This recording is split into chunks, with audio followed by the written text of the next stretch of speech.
സഞ്ജു സാംസൺ എന്ന cricket പ്രതിഭയുടെ career അകാലത്തിൽ അവസാനിപ്പിക്കാൻ ആസൂത്രിതമായ നീക്കം നടക്കുന്നുണ്ടോ? ഇന്ത്യൻ ക്രിക്കറ്റിൽ സ്ഥിര സാന്നിധ്യമാകാൻ പോകുന്ന കഴിവും ഫോമും ഉണ്ടായിട്ടും മികച്ചൊരു വിക്കറ്റ് കീപ്പറും ബാറ്ററുമായ സഞ്ജുവിന് ഒരിക്കലും ടീമിൽ സ്ഥിരമായി ഒരു ഇരിപ്പിടം ലഭിച്ചിട്ടില്ല. ഔദാര്യം പോലെ അവസരം നൽകുമ്പോഴാകട്ടെ ഇന്ത്യൻ മാനേജ്മെൻറ്റ് വിചിത്രമായ രീതിയിലാണ് സഞ്ജുവിനോട് പെരുമാറാറുള്ളത്. പലപ്പോഴും പ്ലേയിങ് 11-ൽ അവസരം നൽകില്ല. ആരാധകരുടെ മുറവിളികളെ തുടർന്ന് അവസരം നൽകേണ്ടി വരുമ്പോഴാകട്ടെ ഒരു മുൻനിര ബാറ്ററായ സഞ്ജുവിനെ തനിക്ക് തീരെ കംഫർട്ടബിൾ അല്ലാത്ത പൊസിഷനിൽ ബാറ്റ് ചെയ്യാൻ നിർബന്ധിക്കും. എന്നിട്ടും കിട്ടിയ അവസരങ്ങളിലെല്ലാം തൻ്റെ പ്രാധാന്യം വിളിച്ചു പറയുന്ന മികച്ച കളി പുറത്തെടുക്കാറുമുണ്ട്. മലയാളിയായ സഞ്ജുവിൻ്റെ കരിയർ നശിപ്പിക്കാൻ ഒരു ലോബി തന്നെ ഇന്ത്യൻ ക്രിക്കറ്റിൽ പ്രവർത്തിക്കുന്നുണ്ട് എന്ന ആരോപണം ശക്തിപ്പെടുന്നതാണ് ഇപ്പോൾ UAE യിൽ നടക്കുന്ന ഏഷ്യ കപ്പ് മത്സരങ്ങൾ. ഏഷ്യ കപ്പിനുള്ള ടീം പ്രഖ്യാപിക്കുന്ന ഘട്ടത്തിൽ തന്നെ സഞ്ജുവിൻ്റെ സെലക്ഷൻ ഒരു ഔദാര്യമെന്ന മട്ടിൽ selection committee chairman Ajith Agarkar പ്രസ്താവന നടത്തിയിരുന്നു. T20 സ്പെഷ്യലിസ്റ്റുകളായ മറ്റു കളിക്കാർ അവൈലബിൾ അല്ലാത്തതുകൊണ്ടാണ് സഞ്ജുവിനെ ടീമിലെടുത്തത് എന്നാണ് അഗാക്കർ മാധ്യമങ്ങളോട് പറഞ്ഞത്. സുപ്രധാനമായ ഒരു ടൂർണമെൻറ്റിനുള്ള ടീമിൽ ഉൾപ്പെടുത്തിയ കളിക്കാരനോട് ഇതൊന്നും താൻ അർഹിക്കുന്നതല്ല, ലക്കിന് കിട്ടിയതാണ് എന്ന് പറയുന്നത് പോലെയായിരുന്നു അഗാക്കറുടെ പ്രസ്താവന. രോഹിത് ശർമ്മ, വിരാട് കോഹ്ലി തുടങ്ങിയ വെറ്ററന്മാർ അന്താരാഷ്ട്ര T20യിൽ നിന്ന് വിരമിച്ച സാഹചര്യത്തിൽ സഞ്ജുവിന് കൂടുതൽ അവസരങ്ങൾ കിട്ടുമെന്ന പ്രതീക്ഷകൾക്കു മേലുള്ള തിരിച്ചടിയായിരുന്നു അത്.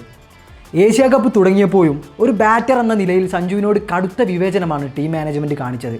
ഓപ്പണറായും 3-ാം നമ്പറിലുമാണ് സഞ്ജു മികച്ച പ്രകടനം കാഴ്ചവെക്കാറുള്ളത്.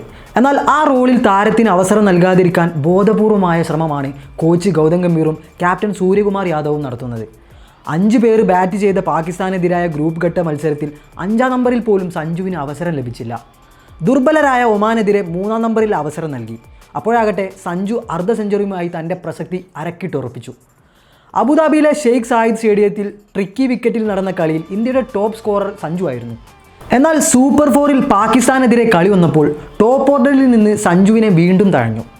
1-ാം വിക്കറ്റിൽ 105 റൺസ് ചേർത്ത് ഓപ്പണർമാർ ജയമുറപ്പിച്ച ഘട്ടത്തിൽ 3-ാം നമ്പറിൽ സൂര്യകുമാർ യാദവ് ഇറങ്ങി. 5-ാമനായിട്ടാണ് സഞ്ജുവിന് അവസരം നൽകിയത്.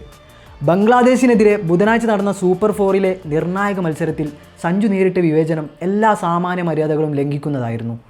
ടോസ് നഷ്ടമായി ആദ്യം ബാറ്റ് ചെയ്യേണ്ടി വന്ന കളിയിൽ 7-ാമനായി പോലും സഞ്ജുവിന് ബാറ്റ് നൽകിയില്ല. 3-ാമനായി ഇറങ്ങിയ ശിവൻ ദുബെയും 4-ാമനായ ക്യാപ്റ്റൻ സൂര്യകുമാർ യാദവും 6-ാമനായ തിലക് വർമ്മയും ഒറ്റ സംഖ്യ സ്കോറിൽ പുറത്തായപ്പോഴും സഞ്ജു ഡഗ്ഔട്ടിൽ വെറുതെ കാറ്റും കൊണ്ടിരിക്കുകയായിരുന്നു. 7-ാമനായ അക്ഷർ പട്ടേൽ പുറത്തായിരുന്നെങ്കിൽ പോലും സഞ്ജുവിനെ ഇറക്കുമായിരുന്നില്ല എന്നാണ് ക്രിക്കറ്റ് പ്രേമികൾ ഇതിനോട് പ്രതികരിച്ചത്. പ്രാദേശിക പൊളിറ്റിക്സും ഫേവറിസവും അരങ്ങുവാഴുന്ന ഇന്ത്യൻ ക്രിക്കറ്റിൽ സ്വന്തം പ്രതിഭയും കഠിന പ്രയത്നവും കൊണ്ട് മാത്രം വളർന്നു വന്ന സഞ്ജുവിനെ ഇല്ലാതാക്കാനുള്ള ശ്രമങ്ങൾ നടക്കുന്നു എന്ന ആരോപണങ്ങൾ ഏറെക്കാലമായി ഉയർന്നു കേൾക്കുന്നതാണ്. എന്നാൽ അതെല്ലാം വെറും ആരോപണങ്ങൾ മാത്രമാണെന്നായിരുന്നു നമ്മുടെ എല്ലാം ധാരണ. പക്ഷേ കംഫർട്ടബിളായ അവസരം ലഭിക്കുകയും മാനേജ്മെൻറ്റ് നീതി കാണിക്കുകയും ചെയ്താൽ ഉയരങ്ങൾ കീഴടക്കാൻ കഴിവുള്ള ഒരു കളിക്കാരനെ കൊല്ലാകൊല ചെയ്യുകയാണ് ഇപ്പോൾ BCCI. സ്വന്തം ബാറ്റിംഗ് പൊസിഷൻ ഏതാണെന്ന് പോലും അറിയാത്ത നിർണായക മത്സരങ്ങളിൽ തുടർച്ചയായി തഴയപ്പെടുന്ന ഒരു കളിക്കാരന് ഏറെക്കാലം സ്ഥിരതയോടെ കളിക്കാൻ കഴിയില്ല. ഇപ്പോൾ സഞ്ജുവിന് നേരെ നടക്കുന്ന ഈ അതിക്രമം കാണുമ്പോൾ തൽപര കക്ഷികളുടെ ലക്ഷ്യവും അതുതന്നെയാണെന്ന് തോന്നിപ്പോകുന്നത്.